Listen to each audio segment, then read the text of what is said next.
दीनानाथ मंगेशकर रुग्णालयामधल्या महिलेचं मृत्यूचं प्रकरण समोर आलेलं होतं आणि याच प्रकरणामध्ये माता मृत्यू अन्वेषण समितीचा अहवाल आज सादर होणार नाही आहे। एबीपी माझाला विश्वसनीय सूत्रांनी ही माहिती दिली आहे। या समितीने डॉक्टर आणि भिसे कुटुंबियांची सखोल चौकशी केली आहे।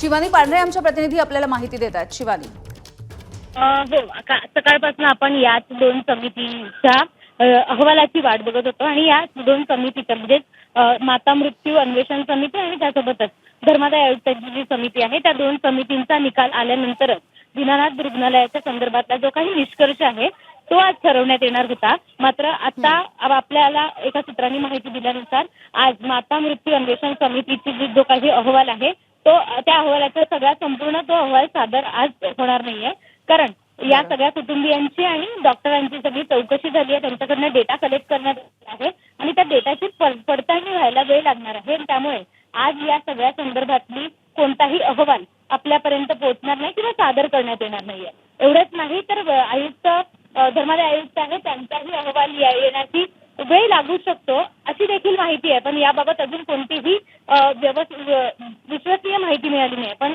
माता मृत्यू अन्वेषण समितीचा अहवाल आज येणार नाहीये, त्यामुळे दीनानाथ रुग्णालयाचा जो काही निष्कर्ष आहे तो आज दिवसभरात तरी लागणार नाही असं बोललं जात आहे। ठीक आहे शिवानी, धन्यवाद माहितीसाठी। एबीपी माझा, उघडा डोळे बघा नीट।